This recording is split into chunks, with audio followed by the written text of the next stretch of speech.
Rashida Strober is the sole originator of the social media colorism and darkism platform and movement.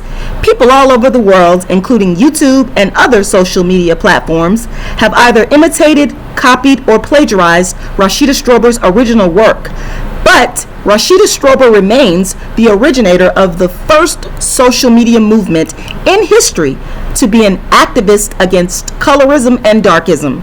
All others have been inspired to speak as a result of Rashida Strober's original dark-skinned activist work started in 1998.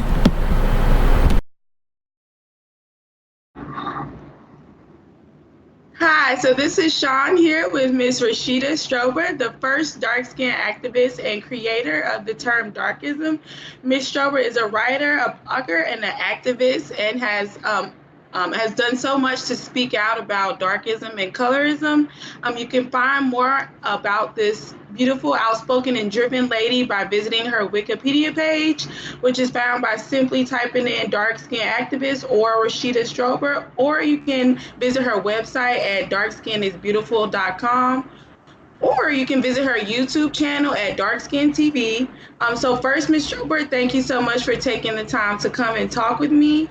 I hope from talking to you, I can grow in my activism and learn from you. Today, we are going to talk to Ms. Strober about darkism and colorism, learn her story, and learn more about her work. So welcome. Thank you. I appreciate it. First of all, I want to say I really appreciate you taking the time to even ask to interview me. I appreciate that a lot.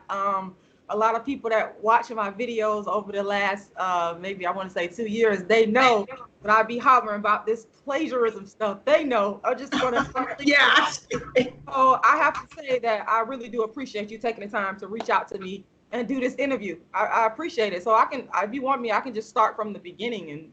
Yeah. So over the years, a lot of people have asked me, what's this dark skin thing all about? Like, I've heard it in all different types of phrasing. What's a dark skin activist? What the hell is a dark skin activist? I'm tired of this dark skin stuff. Like so many different ways I've heard it put. So just to go back to the beginning, the roots of dark skin activism is what I tell people. It really started in my childhood. Did I know I was going to create dark skin activism? No, because when you're a child and you're going through what I now call darkism, you have no idea how to articulate it. You just know that you're being treated differently than a light person or a brown person in your family or in your friend circle at school, etc. And so when I was growing up, I was treated differently. And I love my family, I love my cousin, I love my brothers, but they are what I call darkest. And that means that they discriminated against me on the basis of my dark skin tone. And that happened all throughout my childhood. I have a cousin who it was primarily two of us that were like around the same age in our family. My light skinned cousin, that's how I refer to her as, with the good hair, and she was always treated better than me because I was dark skinned. And again, at the time I didn't know, but as I started growing up and I started being able to articulate what I was going through, I realized that this was dark skin discrimination. But that's the root of where it came from. So just to give you some examples, growing up, my lighter skinned cousin with the good hair was gifts, giving money, giving praise, giving clothing, told she was pretty. I could go on and on. While when people looked at me, I was kind of pushed aside. I wasn't given the gifts. I wasn't given the praise. I was like the black sheep, which is a part of the verbiage of the darkism language. I was the one that was cast aside, wasn't paid attention to, was talked to negatively. So it started in my family. I have 5 brothers. I was the only girl. And, then it kind of ventured out into the church. I grew up in a Pentecostal church, experienced darkism in the church. Yes. Experienced darkism in school. I remember when I was wanting to be a part of this play, and I couldn't play it was Peter Pan. I couldn't play one of the main characters. They gave it to a white girl, and it was like they knew they don't tell you this like to your face, or you're too black and nappy-headed fit this part. They just do it and kind of pat you on the back and say, here's a little part for you. There's another play that I was in called The Pirates of Penzance, and I played a police officer. And to me, that was, it was the way I played it was not in a feminine type of way. And I look back on that and I realized things like that, it's darkism. It's subtle darkism. But when you start really pay attention to it and think about it and break it down and analyze it, then you realize this is darkism. So I experienced darkism all throughout my childhood, and of course into when I started dating. I remember back in high school, that was like the worst points of darkism in my life. There was this really dark-skinned guy. I mean, he was super black to me, but he used to pick on me constantly, calling me spot, calling me all kinds of monkey, all kinds of names, to the point where I wouldn't even go in the lunchroom. I didn't want to go to PE. I just was trying to hide because I didn't want to experience these things. So as I grew up, I started to look around for someone that dealt with what I was dealing with, what I call darkism. I started to look for, subconsciously, I didn't realize it at the time because I didn't put a name to it, but I was looking for a person that dealt specifically and only with the issues that dark-skinned people face. There was not a person available, so I started talking to my family about it. There's this one particular individual in my family. She actually kicked me out of her house because she always would say, "You're just jealous of light-skinned women. You just, I don't want to hear this no more. Get out the house." This particular individual, she would always tell me, I guess this was a way to kind of console me or to make me feel better about being dark skinned. She would always tell me that her mother, her grandmother was a full-blooded Indian with long, pretty, good hair. And she didn't say good hair, but in the black community, we know that when we talk about I got Indian in my family, yeah. it means we know that my skin is a little bit better and my hair is a little bit better because I got Indian in my family. And so my cousin, for example, people would compliment her on her hair because it was a so-called good hair. And this particular family member would attribute that hair texture, that good hair texture, to her Indian grandmother. And then she told me, she was basically saying my consolation prize, although it was a little bit lesser, sort of inferior to the good hair and the light skin, was my high cheekbones. Well, you got the cheeks, you got the big nose. So it's all these different types of slights that was going on. I'm just building up to how this dark skin activism thing got started. So again, like I said, I was trying to find someone because my burning question was, and I still have the burning question to this day, why am I being treated differently for having dark skin? What makes this person intrinsically more valuable than me simply because they have a lighter skin texture or skin tone than I have and a different grade of hair, so-called good hair, than I have? And so after many discussions, many heated discussions, finally one day she was just like, "Get out of my house." I'm like, so from that point on, I got the chance to speak at St. Petersburg College. At this time, I was an undergraduate at St. Petersburg College, and it was during African American History Month, Harambe, that's what they called it. And I got the opportunity to speak at St. Petersburg College in 1998. And I had, a couple of months before, I had bought Alec Wet, the super dark-skinned Sudanese model. She was on the cover, the 97 cover. I'm dating myself. Yes, I am, but that's okay. I'm here. I'm trying to give y'all origin how it started. So I had purchased Alec Wet's cover. She was on the cover of Elle magazine in 97. Beautiful, super dark skin, bald-headed, and all white background. And I was like, wow, I could not believe that she was on the cover of a mainstream magazine. So I bought it. I still have the magazine cover to this day. So, and then of course at the time, I'm a teenager from the 90s. So Lauryn Hill was big at the time. Beautiful, dark skin, nappy-headed Lauryn Hill. And I was like, whoa. So I was heavily impacted by Lauryn Hill's image. She didn't talk about dark skin, but the imagery is what I will always give her credit for as a part of the development of dark skin. Also, I was in the Uhuru movement at the time. This is a Black empowerment organization. I was an activist in the Uhuru movement from about 98 to 2005. Did a lot of things, led up a lot of different initiatives, such as I was the director of the Malcolm X free tutoring program. We did all types of cases surrounding police brutality, housing discrimination, all kinds of stuff in terms of community activism. And there was this one really pretty dark-skinned lady that had sister locks. I'll never forget her. She was super dark-skinned, had sister locks, drove a Land Rover with Africa the front of it, like a sign with Africa. I was like, wow. And I was, at the time, I probably was around like 19, 20, and I was looking at this like, whoa, look at this dark-skinned lady with this pretty long natural hair, classy. And so it was just different instances of dark-skinned women that I saw that were, you know, they were the opposite. They were seemingly the opposite of what I was in terms of how they were being treated and respected. So again, those burning questions arise, going back to myself. Why are some dark-skinned females, and I did focus on the females. I will say that at the outset. I did focus on the females because I was coming from the perspective of later on, especially in high school, trying to please the Black man, trying to appear attracted to the Black man, trying to get the attention of the Black man, especially through my high school years. So later, dark-skinned activism has grown to encompass the struggles of all dark-skinned people, male and female. But people need to understand it came out of self-esteem issues from the perspective of a female perspective. So I got the chance to speak at St. Petersburg College, and I decided that I was going to talk specifically about dark skin. And I wrote the speech. I remember sitting there writing the speech because you had to write it in the format of sort of like a bulleted speech format so that you kind of get through your points. So I wrote the speech and I talked about, you know, all the different things, pretty much everything that I talk about now on the internet is what I was in 98.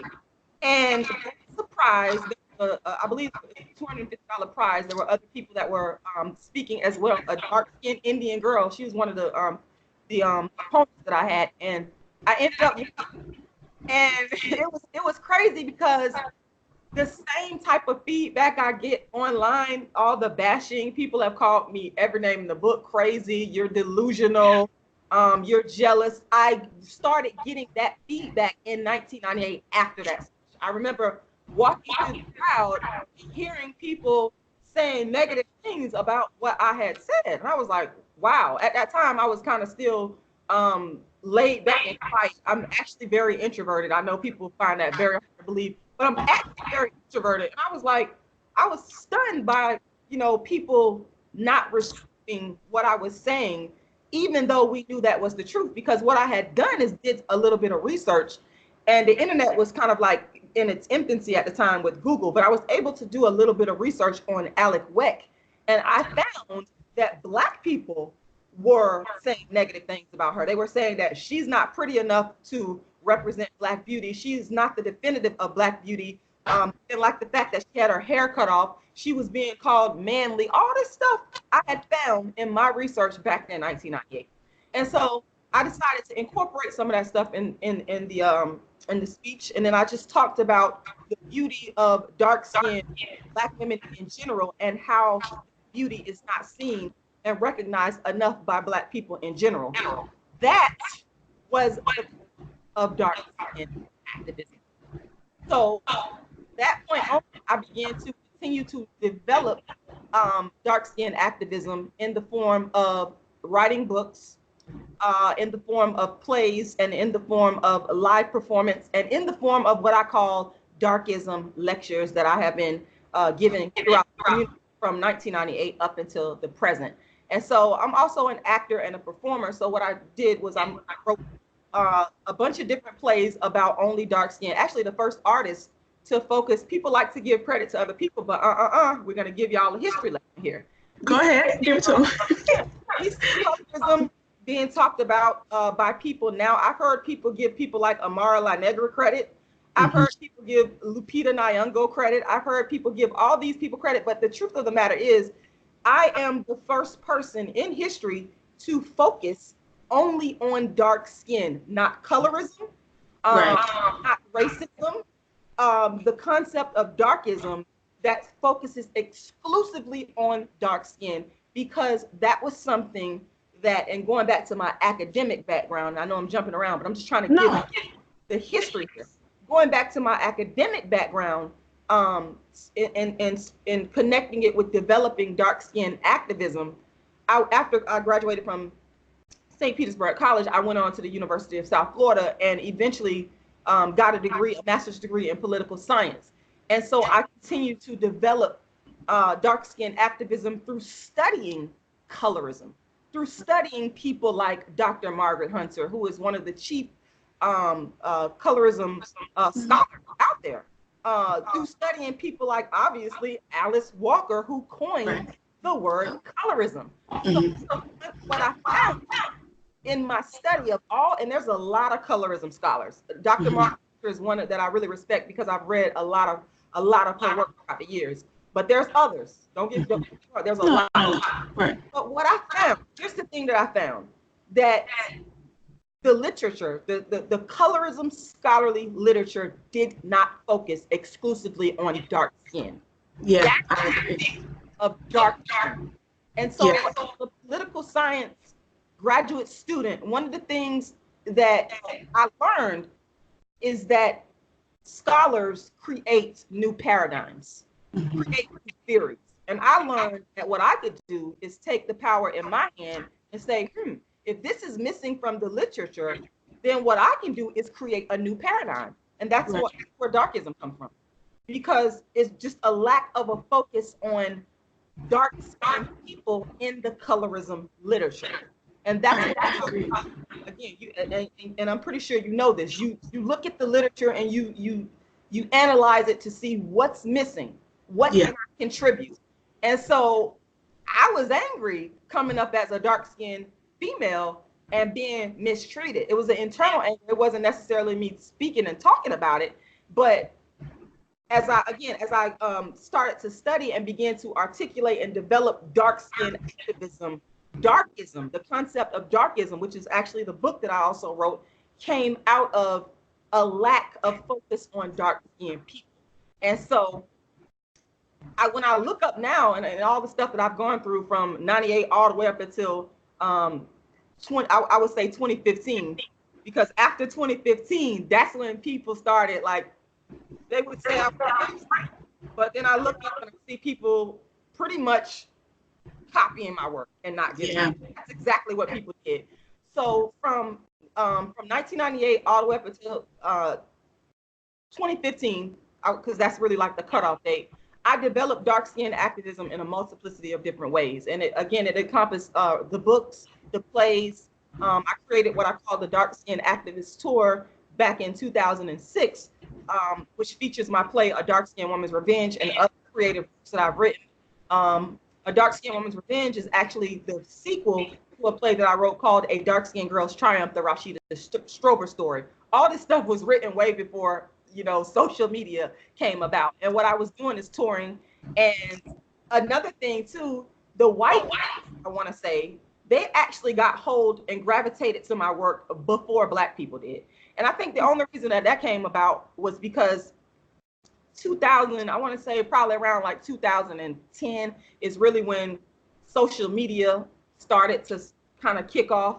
And then I brought my work onto social media around 2009. And as a result, people like Tommy Sotomayor contacted me, and he has a wide Black audience. I did not know who he was at the time. Someone had been following my Facebook post about my dark skin agenda, and they sent him my information. And one day he contacts me back in 2014, and he says, "Hey, I want you to come on my show and talk about your dark girl agenda." And I was like, okay, sure. I didn't know who he was. I should have did my research, but I went on his show. And then from when I went on there, I was like, whoa, I cannot believe the level of hate people. I'm like, what in the world is this? Before this, I had been doing my plays, in venues where, because I'm a self-booking artist, so I would do my plays and tour, and I had got some press from the white press, had already been on television, and it had been such a positive reception, with the exception of the St. Petersburg College episode, but it had been a positive reception. But when I came onto social media and introduced work to the Black masses, I was not prepared for the negativity. I gotta say, I really wasn't, because I couldn't believe it. I was like, wow. And it was, I wasn't cursing, I wasn't acting belligerent, any of that stuff. People were simply angry at me about dark skin. So this stage of, and I call it phases of dark skin activism. That's really what it is. I entered this phase of dark skin activism where people was like, what the hell is a dark skin activist? This woman is crazy, being called every name in the book, receiving death threats. I have been through it all. In 2015, the Kendrick Lamar debacle came about, which again, these things I'd always been prior to social. And I was extending the sort of activism that I was doing to social media. And that's why I said I was like very surprised when people came at me for my opinion on Black men who I felt were darkest. This is something I had a radio show, actually the first show, internet radio show or otherwise, to deal exclusively with dark-skinned female issues. I created the show. It was called The Dark-Skinned Woman's Revenge back in 2012. I had been talking, the show was simply to talk about all issues about dark skin. I even brought Black men on the show who either didn't like dark skinned women or they had women or men in their family that didn't like dark skinned women. Actually, I believe I released one of the videos. It's actually on my channel way back in 2012 or 2013 or something like that. But anyway, so the thing is, with the Kendrick Lamar episode, I was so shocked because this is something that I had already been doing and saying. I was like, well, why are these people so offended and angry? So I went through that phase of, after Kendrick Lamar, people getting angry at me because, you know, I said what I said about his dating preference, and I felt like he wasn't being sincere. He was portraying one thing in his music, but that's not what he was living up to in his personal life. On what I said to this day. Called me crazy. They said I was nuts. The post went viral. And I went through a period where everybody was mocking. And then in the aftermath, 2015 and beyond, when I started to see people doing what I was doing, but never giving credit. So then I started to see people like the Amara La Negras pop up out of the blue on, you know, Love and Hip Hop. And even with the Breakfast, where Charlemagne, they made me Donkey of the Day. And then 2 years later, brought Amara La Negra on to speak the same things that I was saying. I was like, wow. So I began to understand, hey, this is I guess this is what goes along with the territory. First, they mock you and say that you are nuts and crazy, and they turn around and do exactly what it is that you're doing, which is trying to be very critical.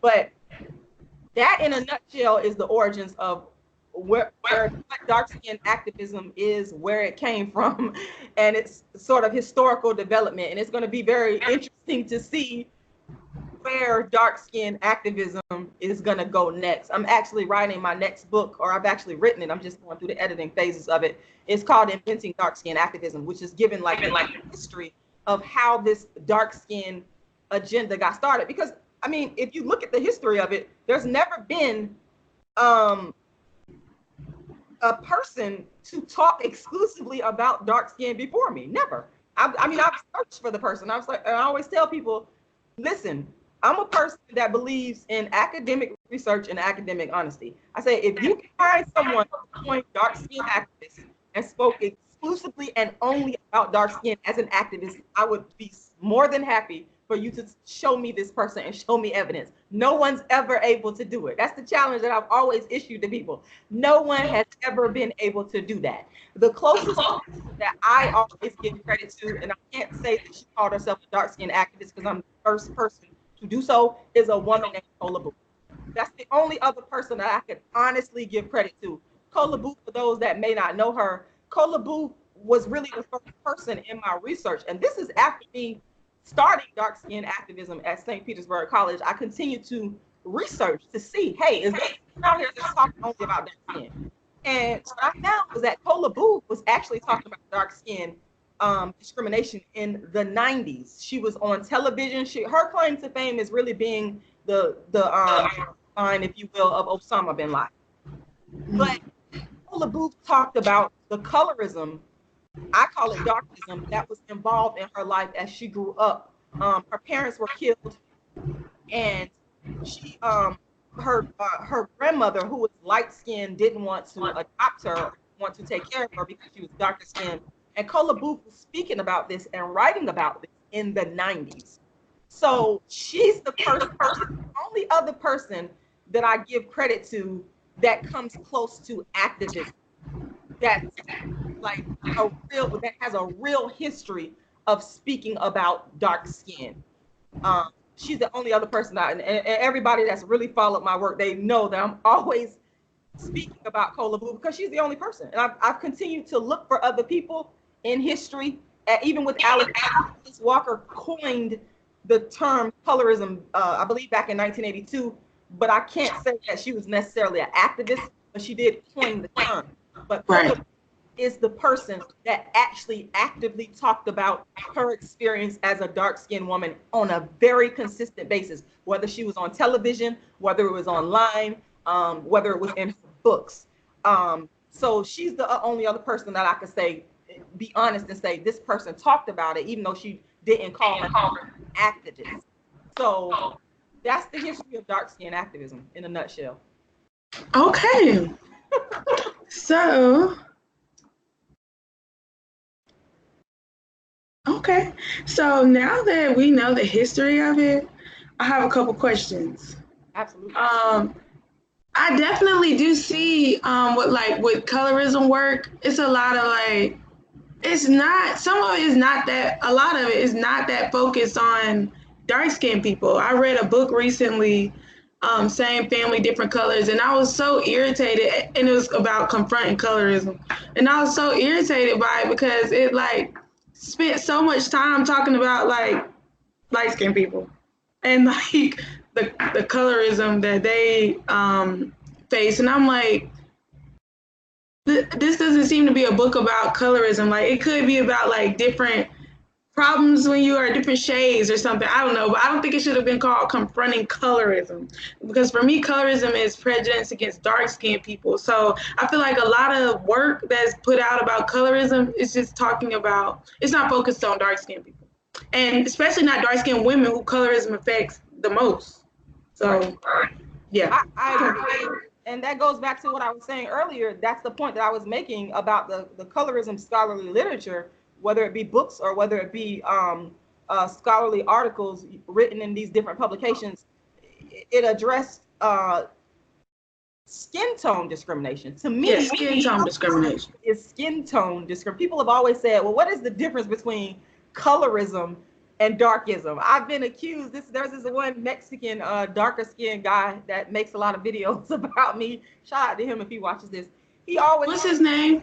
Oh my God, I can't think of his name. I think I've probably seen some of his videos too. Okay. Always tells me that darkism is colorism, and I'm saying it's not the same, because colorism to me is skin tone discrimination of any skin tone. I would even argue that you could include white people in colorism, because it's a skin tone. So right. Because there wasn't enough focus on what dark-skinned people face specifically, that's the reason why I created darkism. That's why. Right. And I respect the colorism paradigm. I absolutely respect it. I've studied it for years. I respect the colorism scholars, especially the ones that came before this social media thing, because I don't believe that a lot of these people are sincere. I will say that. Yeah, I agree. So, I have a lot of respect for the colorism scholars. I have a lot of respect for Alice Walker, an immense amount of respect. But the fact is, colorism does not go far enough to address dark skin discrimination. It just doesn't. And I agree. That's why darkism exists. Okay. So, all right. Let's. Okay, so some of my questions talk about darkism versus colorism. Well, we discussed that. Okay, so I saw one of your videos where you talked about Tory Lanez. So did you see that it has now come out that Tory Lanez made that up, basically? I haven't seen that, but I'm not surprised. And that goes back to the point that I was making. People didn't care about dark skin prior to, I would argue prior to 2014, as I started to push the envelope with it. And I know people will watch this and say, wow, you're taking credit. But if you really do the history, the research, you will see that I'm actually telling the truth. People did not care about dark skin until I have to give social media credit. Social media. But with the advent of me coming on saying I'm the dark-skinned activist, people said, what the hell is that? You're crazy. Yeah. People didn't, that tells me right there that people did not care about dark skin. And if you talked about darkism and dark skin discrimination, then you are looked at as the enemy. So for example, me speaking about Kendrick Lamar and him not marrying a dark-skinned woman, I was looked at as the enemy. Me speaking about darkism in other instances, whether it be with black male celebrities not marrying dark-skinned women, or black male celebrity entertainers not putting dark-skinned women in their videos, I was looked at as the enemy. So when I see people like him coming out, you're just now coming out about this, and I'm looking for some authenticity, and I didn't see that. I felt it, and I go off of what I feel from people. Sometimes I'm wrong, but most of the time I'm right about the energy. I could tell somebody is being genuine. When I saw that, I knew that this is not real. You're not sincere about darkism. You're using dark-skinned people to get publicity for yourself. And that is something I have never done. Dark-skinned activism came from my heart and soul.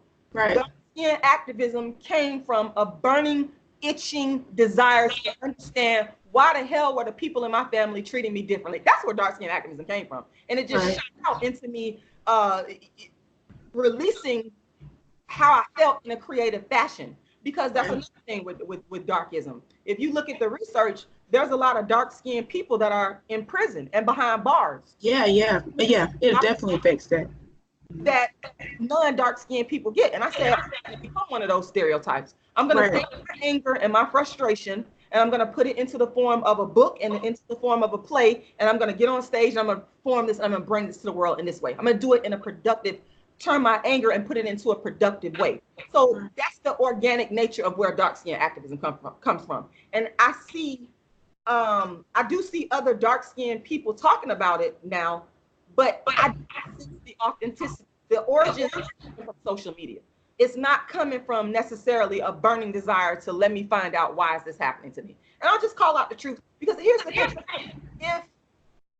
If it came from an honest, truthful place, let me see your track record. That's what I look for. That's why I said when I talk about Cola Booth, I know she's sincere because it was no social media around. Right. This was writing about colorism and what she was going through as a dark-skinned little girl. She talked about when she came over to the America. I can remember these stories. I love Cola Booth to death because she gave it to me real and raw. That's why I love her. She talked about when she came to DC. I'll never forget the story. She was adopted by 2 black people from DC after her light-skinned grandmother did not want to take care of her. And she came over here to the United States, and she talked about how she would go to the store with her friends and how the black men at the store would buy the light-skinned, good-haired girl candy and, snacks and stuff like that, and they wouldn't buy her anything. She talked about this stuff so candidly and so vividly prior to any type of social media till it's real.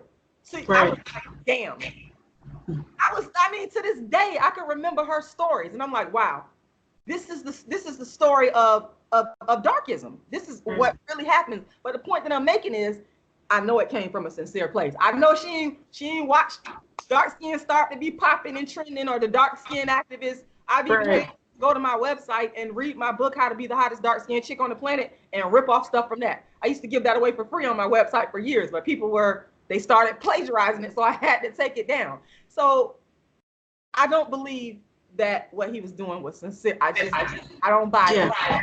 So I'm not surprised. The girl, and then, I fell for it, because when I saw him do that, I was like, I never really listened to Tory Lanez. Let me go, although I kind of was like, this looks weird. I was like, let me go download his music. And I went and downloaded all his albums. He got me. I went and downloaded all his albums. But the girl said that wasn't true. She said that director actually uses her all the time. And she said that Tory Lanez set that up, that she was already in the video and that wasn't that girl's part. And Tory Lanez set it up so that he could record a video and do so he could try to make a thing about it. But I feel like if he had a problem if he really cared about darkism or colorism, I don't know, make an Instagram post. Don't use a woman to And it was mind blowing to me that he thought that she would just not say anything. And you know, that's darkism to me too, because after all the hard work of, and I don't want to make it seem like I'm continuously giving credit to myself. I'm just speaking facts. No. Right. After all the hard work of a person like me that created dark skin activism organically, when I see people using dark skin and darkism and dark skin discrimination as a way to get, and I don't care who they are, right, man or woman, when I see them using it for publicity, that to me is a form of darkism. Because you didn't care enough about dark skin discrimination until someone had to take the hits for it. Someone like myself had to take the hits, get the death threats, have people calling me crazy. You didn't care about none of that, you know, until after everything is balled over. And then you want to come along and reap the benefits and rewards because you think it's important now. That to me is one of the worst forms of darkism. It's hypocritical, it's dishonest, it's fraudulent, and it's doing dark-skinned people a disservice. I don't think. What exactly does that do for dark-skinned people? Nothing. My battery is about to go dead. Let me hurry up and put this in here. Give me 1 second. Okay. It kind of silences everybody else's voice when people do fake stuff like that. Right. So if he really wants to help dark-skinned people, then one of the things that he could do, people like you going downloading his albums, donate a percentage of the proceeds to the dark-skinned people, for example. Right. The dark-skinned people in Africa, they are some of the most disadvantaged and impoverished people on the planet. If you really care about dark-skinned people and you're somebody that has some money, you need to put your money where your mouth is and help people and not just do stuff to gain clout and to gain recognition. Right. If you're not putting your money where your mouth is and helping other dark-skinned people, and you're just using the dark-skinned people to gain popularity because now it's just trending, and you're useless. To me, you're a complete waste of time, because where does that take the dark-skinned struggle? How does that advance the dark-skinned struggle? It doesn't. Right. I just don't see the point in doing that. I agree. Okay. All right. I hope Tory Lanez watch this. Okay, so I kind of just have like one more question. Can you tell me, or what do you think? So with colorism and darkism, do you think that there is a spectrum? When you say spectrum, what do you mean by spectrum?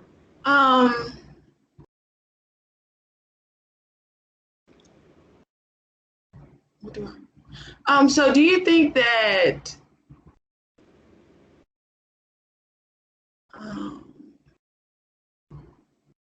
would you say that would you say that all non-light people are affected by darkism and colorism? Yeah. Go ahead. I'm sorry. No. Did that make sense? Yeah, it makes sense. Okay. And as I'm explaining, if you want me to clarify, just let me know. I do think with colorism, especially, I think every skin tone, including white people, and some people think that I'm crazy for saying that, but this is just my own perspective. I think that everyone is affected by colorism because of skin tone.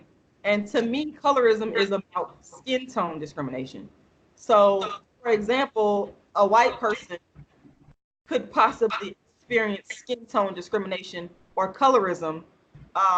Say, let's use a music video. It could go the other way, to where maybe the casting director wants dark people, and a white person comes along and they say, well, you know what, you're white, you're not dark enough.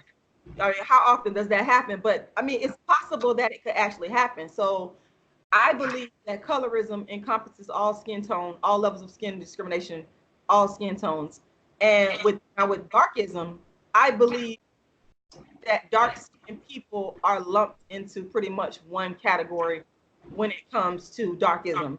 Whether you be a brown dark skin, I do believe that there's levels to dark skin. So whether you be a brown dark skin like your tone, a dark skin like Alec Weck, or what I call the acceptable dark skin, like Chili, for example, from Yeah. TLC. Mhm. I think that there's a hierarchy within darkism. So, for example, Chili would be at the top of the hierarchy because she has the acceptable dark skin and the good hair. So there's levels in both. There's levels in darkism and there's levels in colorism. But I do believe that darkism is distinctly different from colorism. There are similarities. I would never deny that. But I'm trying to keep my darkism over here because y'all gotta understand. No, I understand. This again, for so many years, and going back to my experiences, which I have been very blunt and candid about, it started with my dark skinned self. So for me to just give away darkism like that after trying to find a solution and trying to find a something to operationalize and put in a framework my specific struggle, I can't just give people darkism. Right. Y'all have colorism, that's okay, because I didn't coin that, but darkism is about the discrimination of dark-skinned people. And the bigger picture is what I really want people to understand is darkism, the greatest impact of darkism is what I call systemic economic darkism. And I hope everybody reads the book Darkism, because if you read the book Darkism, you will understand systemic economic darkism is basically the dark-skinned people, their skin tone impedes their ability to make money. Yeah, it does. Mm-hmm. So the bigger picture for me is to get rid of systemic economic darkism. And because I'm an honest scholar, I want to say rest in peace to the great Dr. Frances Cress Welsing, who the ISIS Papers, which I read years ago, read that book several times. And the ISIS Papers helped to inform my worldview surrounding dark skin activism and darkism, because I was trying to understand why our Black people treated differently based on skin tone. And Dr. Frances Cress Welsing is the person. That book, The ISIS Papers, is what helped me to understand why our Black people treated differently than white people based on skin tone.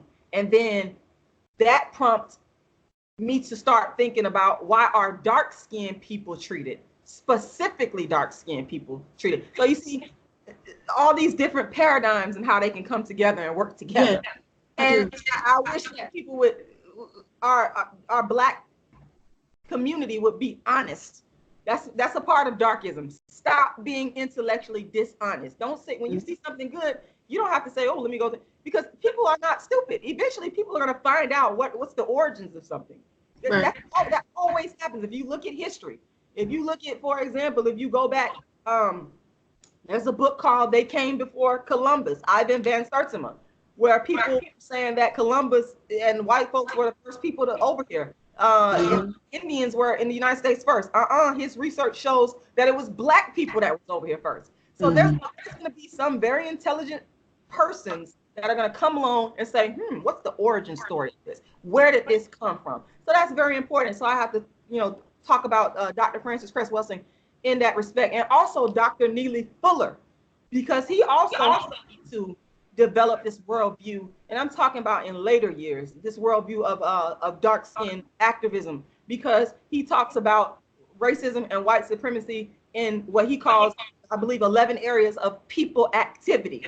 And so that helps to conceptualize and put it in a framework to understand. So getting back to darkism, darkism was something that I needed to put in a framework to understand it, to help me to deal with it on a psychological level, to say, okay, this is what I'm experiencing. And now that I understand what I'm experiencing, what can I do about it?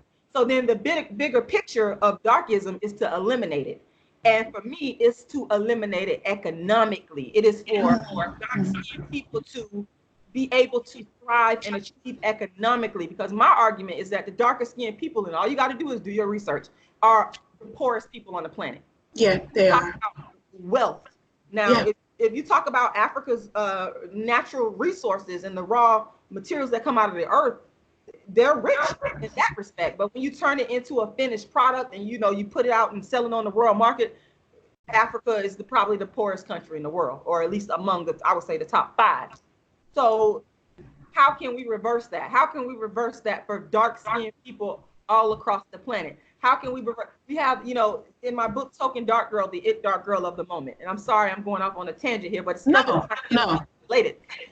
I talk about how only one dark-skinned girl is allowed in at a time. So hence Lupita Nyong'o for a period of, I would argue that she's the token dark girl right now. Lauryn Hill was the token dark girl. I write about all these women in this book. Y'all need to make sure y'all get this. We'll drop a link under it. The token dark girl of the beauty pageant industry. Oprah Winfrey is the quintessential token dark girl. Oh my God, she reigned for a long time. Who else? Hattie McDaniel. She was the historic token dark girl, the first to win an Oscar. So I want to get rid of that. I mean, it's an irony there, because you do need to see these token dark girls so that other dark skinned girls can go, oh, I can become that too. But then when all the barriers are put in place, the economic and social barriers are put in place for that dark-skinned girl to become like the token dark girl, that's the problem. That's where the systemic economic darkism comes in, and that's what I want to eliminate. If a dark-skinned person, and again, I want people to understand, I do tell the darkism experience initially from the experience of a female, but it encompasses the experiences of all dark-skinned people, male and female. So when I say that, just take that in mind. But I want all dark-skinned people to be able to have real access to economic opportunity, the real kind, not the fake stuff. Because I'm telling you, there's a lot of fake stuff going around where people make you think, oh, we have economic opportunity.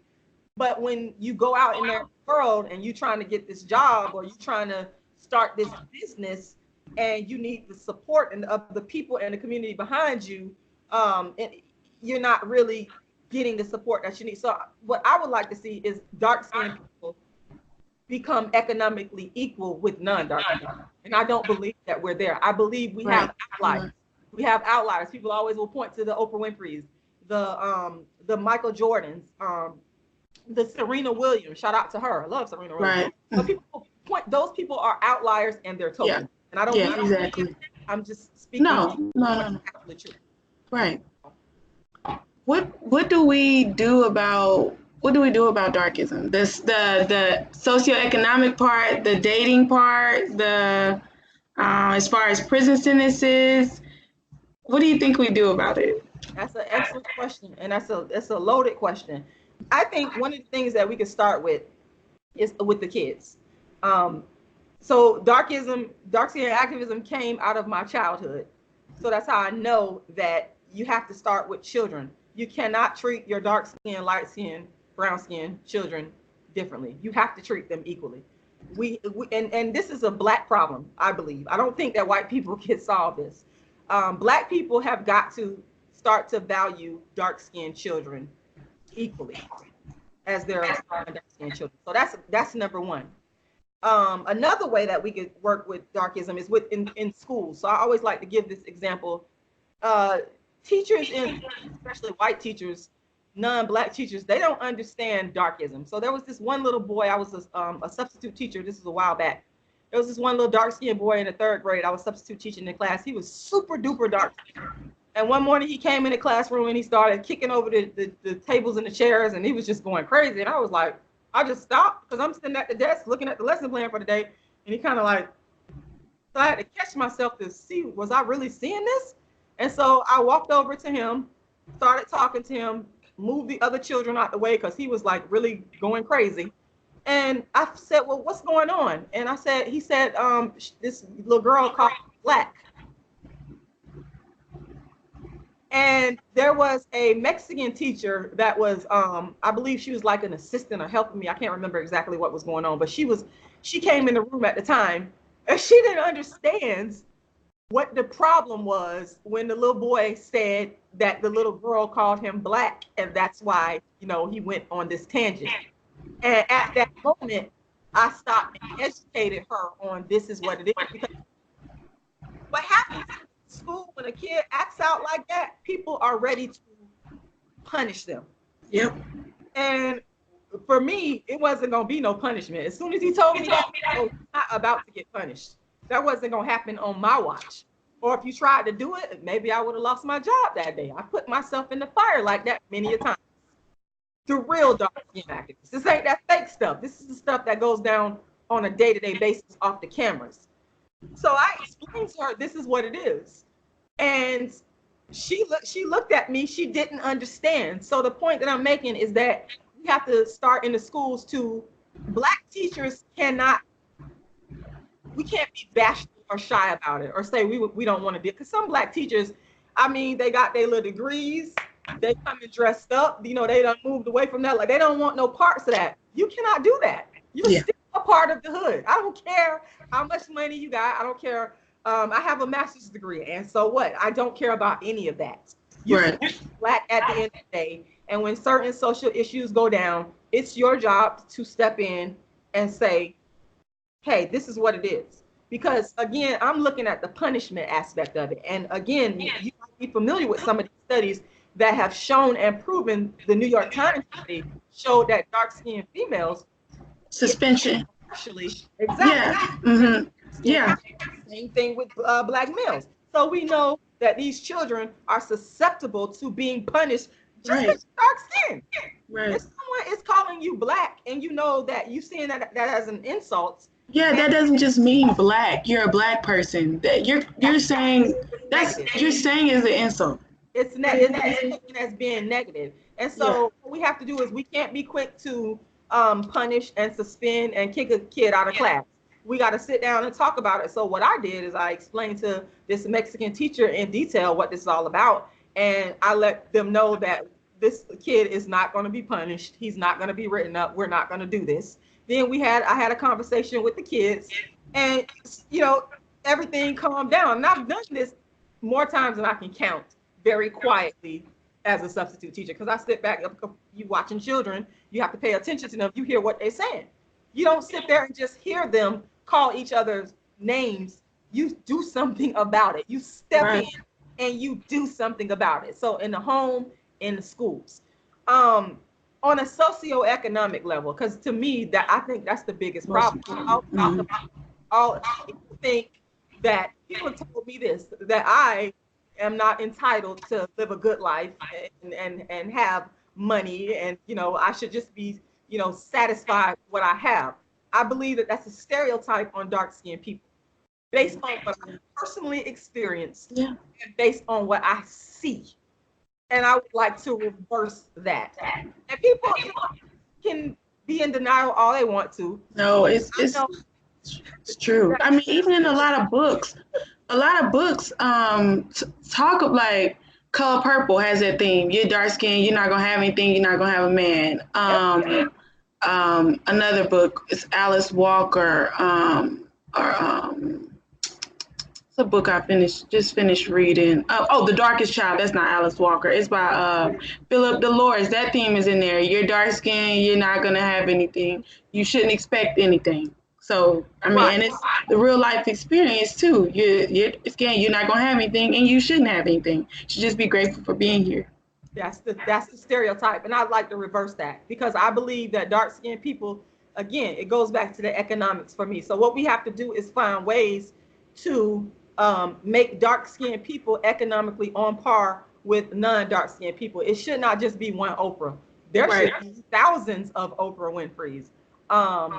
It's all about the money. So one of the ways that we can improve that, starting with the Black man. If a Black man becomes wealthy, not just wealthy Black men, but Black men who everyday working Black men, marry a dark-skinned woman, because that's about bringing the economics home. That could build up the Black community. I know, I see the look on your face. Ways that we can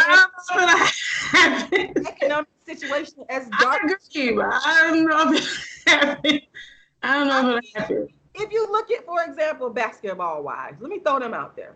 Basketball Wives is in existence, in my humble opinion, because of colorism. I agree too. Who's the executive producer behind that? Shawnee O'Neal, a light-skinned woman, going back to Dr. Margaret Hunter, who talks about the concept of social capital in a lot of her writings. She says that light-skinned women can use their light skin as social capital, meaning they're able to get the wealthiest of the black men, which is exactly what she was able to do with Shaquille O'Neal. And she was able to parlay that into basketball wives and bring on a whole bunch of other light-skinned women. Now, they do have some outliers of dark-skinned women in there. I will say that. But again, to me, basketball wives is a result of colorism, aka darkism. I think I've seen somebody who's been, and I want to say, I also saw that in an article about how, light-skinned people can raise their social capital by being light-skinned and finding and using that to, to come up. But dark-skinned people can't do the same thing. Light-skinned people can marry up. Exactly. And they can use being light to marry up. Exactly.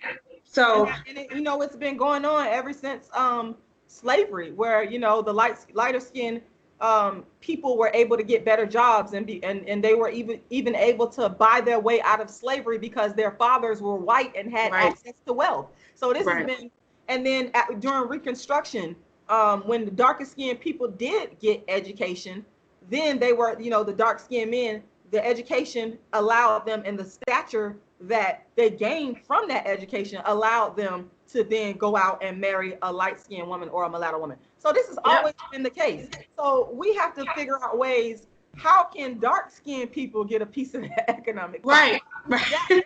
So one of the ways that I think is marriage. I also think business. And the business thing is a bit tricky because, what we have to do is we are going to actually have to have some love for each other. I don't think a lot of dark-skinned people and black people actually have love for each other. And I'm talking about, I ain't talking about hug you, kiss you. I'm saying love enough to go buy your products. If I see you selling something, I ain't gotta like you. I ain't gotta give you no hug. I could just go show my love by buying from you. So that's one of the hurdles that we're gonna have to overcome is, okay, when we do start these businesses, how can we encourage supporting each other's business so that we can get to that economic level? We can't have the mentality that I don't want to see this person get this money. It has to be the opposite. Everybody has to get the money. That's the mentality that we have to adopt. And if we do not adopt that mentality economically, we're going down. We're going to continue to go down. Future generations of dark-skinned kids, dark-skinned men, they're going to go out here, they're going to amass their wealth and go get them a non-black woman. They're going to keep doing that. The darker skinned women, they do it too. We're going to continue to end up in prison. There was another study by, I cannot think of their names. I have the research here, but I can't think of their names. But two scholars at the University of South Florida that did a study on dark-skinned people and criminality. And what they found is that dark-skinned people, because of, they didn't call it darkism, but I'm interpreting it as darkism. Dark-skinned people, because of darkism, are forced into a criminal lifestyle because they can't get economic opportunities. And I thought that this article was like absolutely brilliant because, again, they were able to articulate why darker skinned people suffer economically. Because some people will say, oh, it's just their fault. No, this stuff is systemic. It is. Design. You know, even as a I used to work as a recruiter when I lived in Los Angeles, and I can tell you right now, I saw dark-skinned people that I used to have fights with these white folks over, who don't hire them because they don't fit the type of person we want working here. I've heard the word ghetto used. I've heard the word loud used, and I knew that it was in a fashion to demean these people so that we don't have to hire them in. They wanted a certain type of black person, which they thought that I was. Looks can be deceiving. Just because somebody wears glasses and they're quiet and introverted, don't ever sleep on that person. You shouldn't.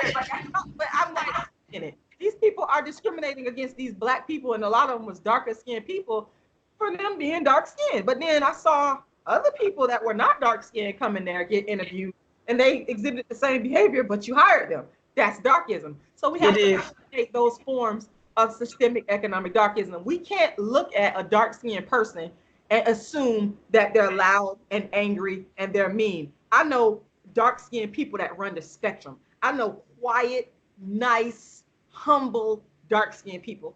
I know loud, belligerent, dark-skinned people. I know loud. My best friend, Shamina, if you're watching this, I love you to death. But she's super light-skinned and she's loud and ghetto. She just is. But Yeah. she doesn't get the stereotype. Right. Because she light-skinned. Yeah, I mean that's true. You can be I will take an example. I was trying to do a study on like fight videos, but it didn't really work out. But yeah, it turned out to be too complicated. But you'll see like in the comment section, if it's like lighter people who are fighting, the comments will be like, "Oh, she a red bone and she can fight." Oh yeah, oh she can she's yellow and she can fight her. I didn't think the yellow girl would win. Like excited to see like a lighter skinned person in fight. Chick named Big Michelle. I'll never forget Big Michelle. Big Michelle was the bully of the neighborhood. She was light skinned. She was big and light skinned, and she was I'm talking about high yellow. So that is not true. That is light Right. people can fight, and they do. Yeah, people really think that. Like, and I've also noticed that people who I can't tell the reason why, but I've also noticed when I was trying to do the study that videos that were tagged like light skin versus dark skin fight, the comments got turned off. So I don't know, what was on almost all of the videos that had that name, the comments got turned off. But on the ones that I was able to see, like you see that a lot. Or if the dark skinned girl did happen to win, oh well, they got in a fight because dark skins are jealous of light skins. Now we don't know these people. We don't know why they got in a fight. But that's what would be, on the comment. But yeah, like you said, like some qualities that light-skinned people can have, dark-skinned people cannot have. Like you cannot be a loud dark-skinned girl. You can't. You can't be out. Well, if you're outspoken, that can be construed as outspoken is loud. So let me go back to the basketball wives. I love using them for examples. Evelyn is the quintessential definition to me of darkism. Same thing with Cardi B. They're loud, they're ratchet, but they're able to capitalize off of it. They do everything and worse that a darker skinned woman has done, but they're able to capitalize off of it. That's darkism to me. That's like a concrete example. These women go onto television and they fight, they're violent, they're ignorant, and they get paid millions of dollars to do it. Every dark-skinned person, and I've been accused of it inciting dark-skinned people to anger, but that's too bad. I'm not going to worry. I'm just telling the truth. Every dark-skinned female should be upset about that. Because it's not fair. It's not. It's not fair. And that's one of the things that I broke down in the book, Token Dark Girl, that dark-skinned females who live in the hood, who actually live the life, and it's through no choosing of their own. They're just born into that situation. Into the hood where they gotta fight, where they gotta go through all this stuff. They're innocent little babies. They grow up and this is their reality. Right. They get penalized for that behavior as they grow up. They wind up in prison, in jail, and special education classes. The list just goes on. But the light-skinned woman, same thing. They can go on television and they can capitalize and get their money. It's not, I am a victim of that myself as the dark-skinned activist.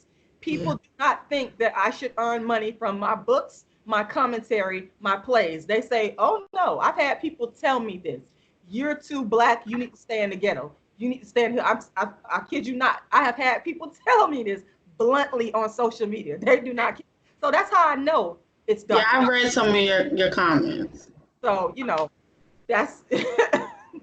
That's the nature of darkism that I'm trying to eliminate. So the bigger picture for me, if you ask what's the end goal of darkism, dark skin activism, what's the whole point? To eliminate darkism and to get economic equality. It's all about the money, because it's all about the money for everybody else. Nobody else has a problem when we see millionaires and billionaires, non-dark skinned millionaires and billionaires. We praise that. But we have a problem when a dark-skinned person tries to rise up out of that. And it's primarily coming from, I cannot even say it's coming from white people. I have to be honest and say it is primarily coming from our own people. Yeah. It has to stop. If it stops and we decide to work together, then we're going to start to achieve economic parity. If we continue to fight with each other, then we're going to remain in the same position. So there you have it. There we have it. All right, so this is Sean. I really appreciate you. This is Sean with All Things Black, and I really do appreciate you coming here and talking with us about darkism. You really, showed us how we can center dark-skinned people when we're talking about, issues of color discrimination. So I really appreciate that, and I really enjoyed talking to you. Thank you. And I'm very grateful and grateful for you for having me on your platform. I really, really appreciate it. Given all the things that have happened over the last 5 years, I want to say thank you very much for having me on your platform. I really, really appreciate it. Thank you very much. Thank you. Bye. The Dark Skin Activist seeks investors for the Dark Skin Activist Tour, which consists of her award-winning play, A Dark Skinned Woman's Revenge, and other creative works written by the world's first dark skinned activist about darkism. The goal is to raise $1 million to fund a worldwide dark skin activist tour. Now, where and how can you give? Number one, you can go to Google and simply type in Rashida Strober GoFundMe. Number two, you can go to PayPal and donate at Rashida's email address, which is icecreamladydream@yahoo.com. Number three, you can go to your Cash App and look for Rashida's name and face. The Cash App is $Rashida Lala. Once again, that's $RASHIDA LALA. Number four, please share with other investors that are willing, ready, and able to invest in a stellar, quality, proven, groundbreaking, unique project, the Dark Skin Activist Tour. Thank you.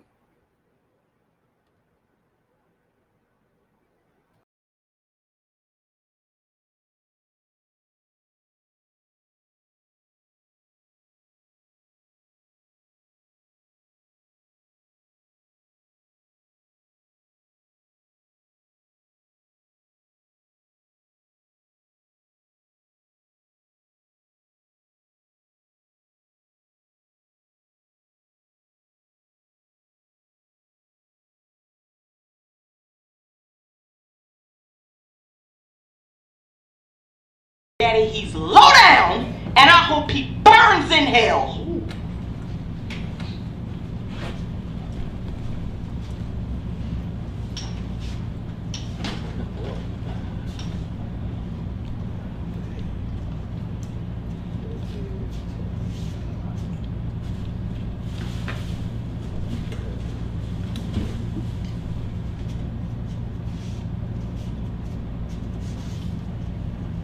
Hey, you got a cigarette? Oh. Hey, you my new cake worker?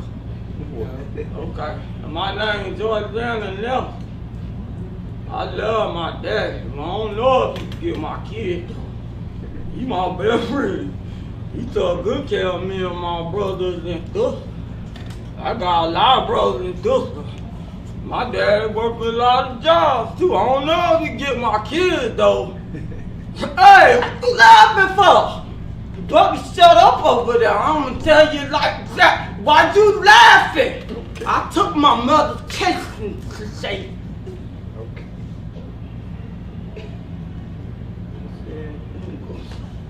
Thank you, it's the game. Like I said, I don't know if he could get my kids though. When I turned 13, my dad come home and he gave me a sneaker ball. And he said, I ain't have to get nobody none. So then I saw that ball up my dad's side. My mama mean. She just cooked for us and washed our clothes, but she don't like me. She always hit me. She called me Blackie. Everybody call me Blackie and ugly. They crazy. They so little. My daddy came home one day and he told me he wanted to show me how much he loved me. He said don't tell nobody. But daddy love her. Daddy say love was supposed to hurt at first. Then love feel good, but love never feel good to me. But I love my daddy. My daddy like love. And when I turned 17, a baby came in my tummy. I say, bad baby. You ain't supposed to be in my tummy. My daddy say that baby came in my tummy by mistake. He said, don't tell on that baby, cause that baby ain't mean to hurt me. So I ain't say nothing about that baby, cause I ain't want that baby to get in trouble. And then my mama seen my brother get big, and she say she gon' kill the baby. She say she gon' put me in that retarded people house. I told her I'm black and ugly. I'm not retarded now. And then one day I wake up in the bed, it wasn't my bed, it wasn't at my house no more. It was at that retarded people house. My mom and dad don't love me no more. And then they gave me that nasty medicine that made me go to sleep all the time. And then I wake up and somebody on top of me. I thought it was my dad. He ain't say nothing when I called his name. And then I screamed loud. And then they covered my mouth. And then another monster got on top of me. And 3 monsters had got on top of me. And in the morning, Miss Shay came in the room. Miss Shay came in my room last night. Miss Shay talking about I had a bad dream. No, Miss Shay came in my room, Miss Shay. She talking about I told a lie. That bitch called me retarded. I'm not retarded, Miss Shay. I leave that retarded people out with a baby in my tummy. I had my baby in a bathroom at Burger King. The ambulance took me and the baby to the hospital. And they took the baby talking about I can't take care of my kid. I could take care of my kid. I could take care of all my kids now.